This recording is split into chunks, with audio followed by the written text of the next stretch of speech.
Kelompok Taliban kembali bangkit setelah dijungkalkan dari kekuasaan pada 2001 dan kini menguasai banyak wilayah di Afghanistan dalam 2 bulan terakhir, bersamaan dengan penarikan mundur pasukan Amerika Serikat dan sekutu-sekutu mereka.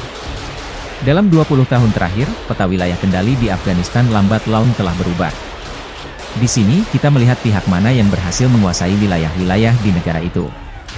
Tampaknya Taliban kian agresif dalam beberapa pekan terakhir sejak penarikan pasukan Amerika Serikat dengan menguasai kembali banyak distrik yang direbut dari pasukan pemerintah. Riset dari BBC Afghan menunjukkan bahwa milisi itu kini telah menancapkan posisi kuatnya di Afghanistan, termasuk di kawasan utara, timur laut dan bagian tengah seperti Provinsi Ghazni dan Maidan Wardak. Mereka juga kian dekat dengan kota-kota besar seperti Kunduz, Herat, Kandahar, dan Lashkargah. Markas-markas polisi dan kantor-kantor pemerintah di banyak distrik kini sudah dikuasai Taliban. Pasukan AS dan sekutunya di NATO serta para mitra koalisinya di kawasan berhasil menumbangkan kekuasaan Taliban pada November 2001. Kelompok itu melindungi Osama bin Laden dan sejumlah pimpinan Al-Qaeda lainnya yang terkait dengan rangkaian serangan teror di Amerika Serikat pada 11 September 2001.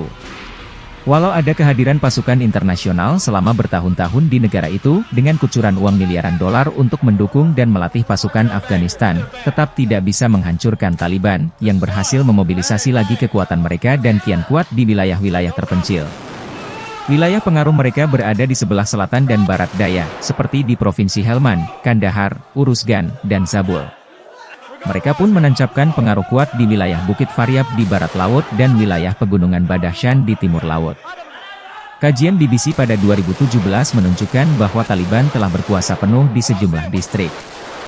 Namun penelitian itu juga menunjukkan bahwa mereka sudah aktif pula di banyak wilayah lain Afghanistan, melancarkan serangan tiap pekan dan bulan di beberapa wilayah, sehingga kekuatan mereka kian besar dari perkiraan sebelumnya.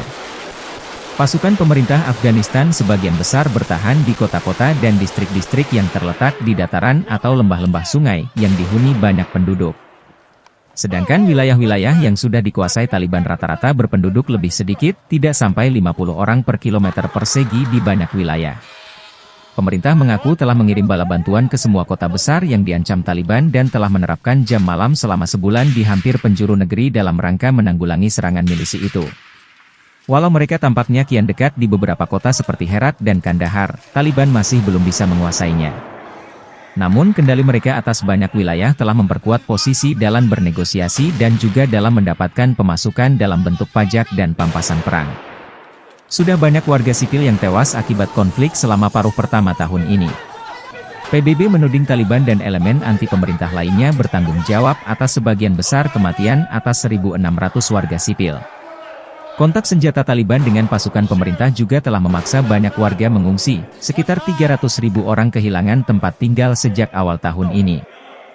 Badan PBB Urusan Pengungsi, UNHCR, mengatakan gelombang baru pengungsi di penjuru Provinsi Badakhshan, Kunduz, Bal, Baghlan dan Tahar terjadi sejak Taliban menguasai banyak wilayah di kawasan-kawasan itu. Banyak orang yang mengungsi dari desa mereka dan ada yang kembali beberapa hari kemudian dan ada pula yang masih mencari tempat tinggal baru untuk sekian lama. Kantor berita AFP melaporkan bahwa serangan Taliban juga telah memaksa para pengungsi dan pasukan pemerintah untuk menyelamatkan diri ke negara tetangga, Tajikistan. Semoga ini tidak terjadi di negara kita ya. Sekian online WRD melaporkan dari Afghanistan. Dan jangan lupa ikuti terus online WRD. Wassalam.